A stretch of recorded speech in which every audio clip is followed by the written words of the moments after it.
Pune जिल्ह्यामधल्या top 9 बातम्यांचा आढावा घेऊयात। पुणे शहरामधील महापालिकेच्या रुग्णालयांसह खासगी रुग्णालयांचे फायर ऑडिट करण्याचे आदेश। नागरिकांच्या सुरक्षेच्या दृष्टीने महापालिका आयुक्तांचा निर्णय। पुण्यात विद्यार्थी वाहतूक करणाऱ्या वाहनांची आरटीओकडून तपासणी। परिवहन विभागाकडून योग्यता प्रमाणपत्र नूतनीकरण करण्याबाबत आदेश जारी। वाहनांची योग्यता तपासणी केली जाणार। पुणे महानगर परिवहन महामंडळाला गेल्या 10 वर्षांमध्ये 3863 कोटी रुपयांची संचलन तूट निर्माण। पीएमपीतील ठेकेदारी कारभाराबाबत प्रश्नचिन्ह। माजी सभागृह नेते उज्ज्वल केसकर यांच्याकडून तातडीने बैठक घेऊन स्पष्टीकरण देण्याची मागणी।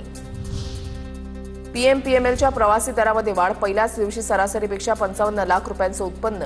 दिवसभरात सरासरी 1,42,15,231 रुपयांचा महसूल जमा। पुण्यामध्ये झालेल्या जोरदार पावसामुळे पालेभाज्यांचं नुकसान। मार्केट यार्डामध्ये सर्व प्रकारच्या पालेभाज्यांची आवक घटली। परिणामी मागील आठवड्याच्या तुलनेमध्ये पालेभाज्यांच्या 10 ते 20% वाढ। पुणे शहरामध्ये मागणी कमी असल्यामुळे डाळी कडधान्यांचे भाव मंदीमध्ये। साखरेच्या दरामध्ये क्विंटल मागे 50 रुपयांची घट, तर तुटवड्यामुळे गुळाची दरवाढ। 10 किलो मागे 200 रुपयांनी वाढ।